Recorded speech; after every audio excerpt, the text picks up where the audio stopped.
ये कहानी है दो दोस्तों की और उनकी दोस्ती की शुरुआत हुई थी अभी कुछ दिन पहले हॉस्पिटल के कमरे से, जहां पर वो दोनों एडमिट थे। तो दोनों में से जो एक था उसको अभी कुछ दिन पहले एक पैरालिसिस का अटैक आया था, जिसकी वजह से गर्दन के नीचे की उसकी पूरी बॉडी पैरालाइज हो गई थी और वो अपनी एक उंगली तक नहीं हिला सकता था। और पूरे दिन जो भी नर्स उसके पास में आती वो उसको एक ही बात कहता कि मुझे कोई ऐसा इंजेक्शन दे दो जिससे कि मैं मर जाऊं, अब मैं और जीना नहीं चाहता, ऐसी जिंदगी का मैं क्या करूं। तो उसका जो दोस्त था उस कमरे में, क्योंकि वो चल फिर सकता था, तो रोज सुबह और रोज शाम को उस कमरे में एक खिड़की थी, उसके पास में जाकर के खड़ा हो जाता और अपने दोस्त को बताता कि उस खिड़की के बाहर क्या चल रहा है।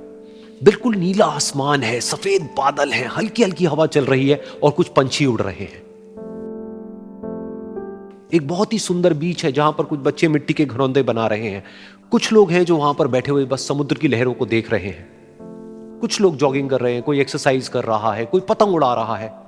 वहां पर एक आइसक्रीम की स्टॉल है जहां पर कुछ लोग आकर के आइसक्रीम खा रहे हैं। और सनसेट के टाइम पे जो पानी है वो पूरा गोल्डन हो जाता है और चमकने लगता है।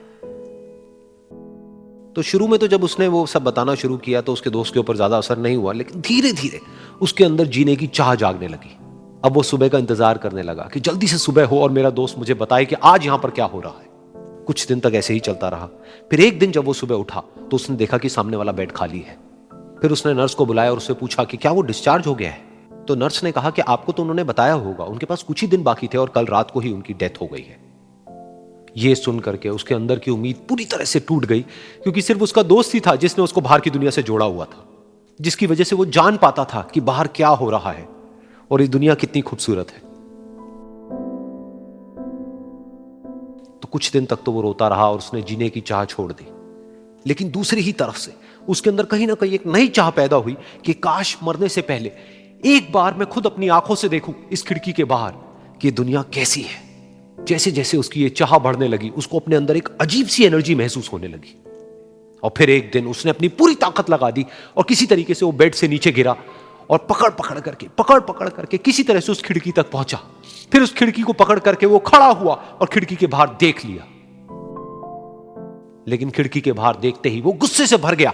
उसने जोर से नर्स को आवाज लगाई और जैसे ही नर्स आई उसने नर्स से पूछा, ये तुमने क्या किया, ये खिड़की के बाहर काली दीवार क्यों खड़ी कर दी।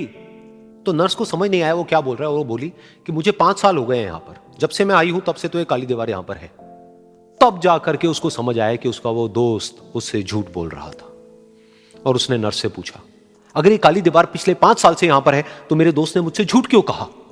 तो नर्स थोड़ा सा मुस्कुराई और बोली कि मैं ये तो नहीं जानती कि उन्होंने आपसे झूठ क्यों कहा, लेकिन मैं इतना जरूर जानती हूं कि जो भी कुछ उन्होंने आपसे कहा उसी वजह से आप अभी अपने पैरों पर खड़े हैं।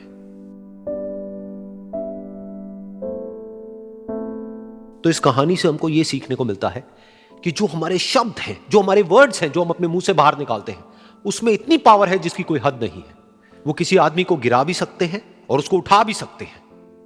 तो अब आपके ऊपर है कि आप अपनी इस पावर को यूज करते हो या मिस यूज करते हो।